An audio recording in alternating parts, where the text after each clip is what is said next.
ઓમ નમઃ શિવાય.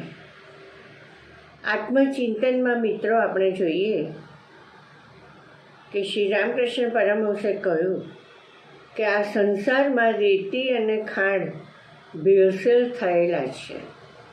કીડીની માફક રેતીનો ત્યાગ કરીને ખાંડ વીણી ખાવાની છે. જે એકલી ખાંડ જ ખાઈ શકે અને મોંમાં રેતી ના વાદે તેને જ ચતુર જાણવો.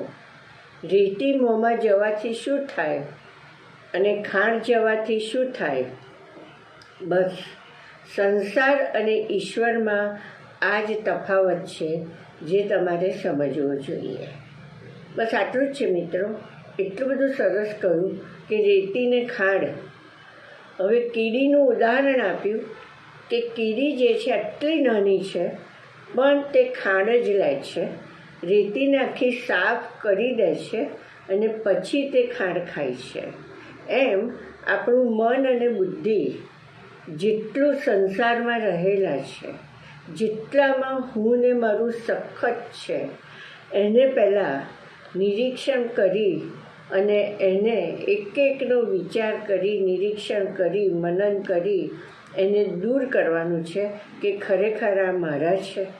આ જો મારે ઋણ અને લેણું ચૂકતે કરવાનું આવ્યું છે તો હું પ્રેમથી કરું, પણ ત્યાં આગળ હું કોઈ જ અપેક્ષા રાખું નહીં. કારણ કે અપેક્ષા હશે તો ફરિયાદ હશે ને પછી આગળ કર્મનું બંધન થવાનું જ છે. તો મારે કંઈ જ કરવાનું નથી. મારે મારા ભાગે આવેલી જવાબદારીને ફરજ પ્રેમથી અદા કરવાની છે, બસ. અને અહીંયા આગળ એ રેતીને જુદી કરે છે. એટલે જેટલી એની મોહ માયા છે એને જુદું કરતાં દરેકમાં ઈશ્વરને, દરેકમાં એ ઈશ્વરમાં દરેક વખતે સ્થિર થતો જાય છે. એટલે કે એનું મન બુદ્ધિ એમાં કરે છે અને ધીમે ધીમે તે ઈશ્વર તરફ પહોંચે છે. કારણ કે એ ખબર પડી ગઈ છે કે જો હું દુનિયાવી સંબંધોમાં જ રહીશ, સંસારમાં જ મારું મન અને બુદ્ધિ રહેશે તો પછી મને ત્યાં હાશ કે શાંતિ થવાની નથી. ખરા અર્થમાં મને સુખ મળવાનું જ નથી. મારામાં કામ, ક્રોધ, લોભ, મોહ, મદ, મત્સર કોઈ પણ રીતે ઉત્પન્ન થશે. મારામાં રાગ, દ્વેષ, ઘણા અણગમા કોઈ પણ થશે અને મને હાશ ને શાંતિ રહેશે નહીં. એના જ વિચારો આવશે.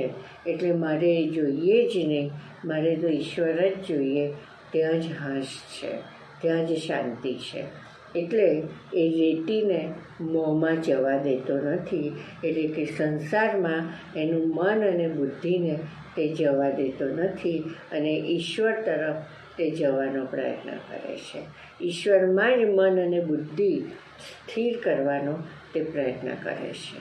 તો મિત્રો, હું અહીં સુધી રાખું છું. ઓમ નમઃ શિવાય.